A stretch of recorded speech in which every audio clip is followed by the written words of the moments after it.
তারাই তাদের পালনকর্তাদের পক্ষ থেকে হেদায়েতের উপর আছে এবং তারাই সফলকাম। নিঃসন্দেহে যারা কুফরি করে, তুমি তাদেরকে সতর্ক করো বা না করো, তাদের জন্য সমান। তারা ঈমান আনবে না। আল্লাহ তাদের অন্তরে এবং তাদের শ্রবণশক্তিতে মোহর মেরে দিয়েছেন, এবং তাদের দৃষ্টিশক্তির উপর পর্দা রয়েছে। তাদের জন্য রয়েছে মহা শাস্তি।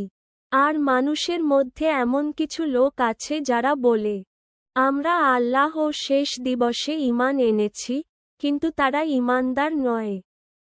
তারা আল্লাহকে ধোঁকা দেয়, এবং যারা তারা ঈমান আনে, কিন্তু তারা নিজেদের ছাড়া আর কাউকে ধোঁকা দেয় না এবং তা উপলব্ধি করে না।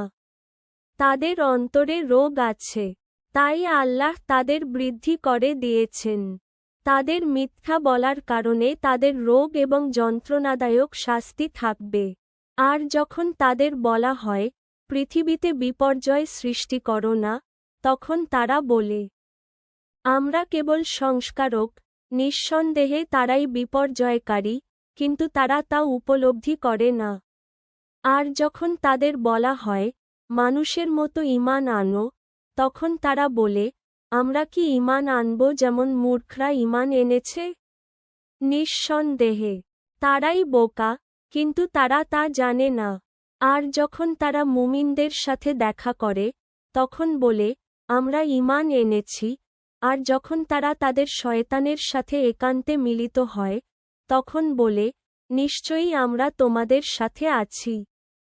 আমরা তো কেবল উপহাস করছিলাম। আল্লাহ তাদেরকে উপহাস করেন, এবং তারা তাদের পাপে অন্ধভাবে ঘুরে বেড়াতে মারা যায়।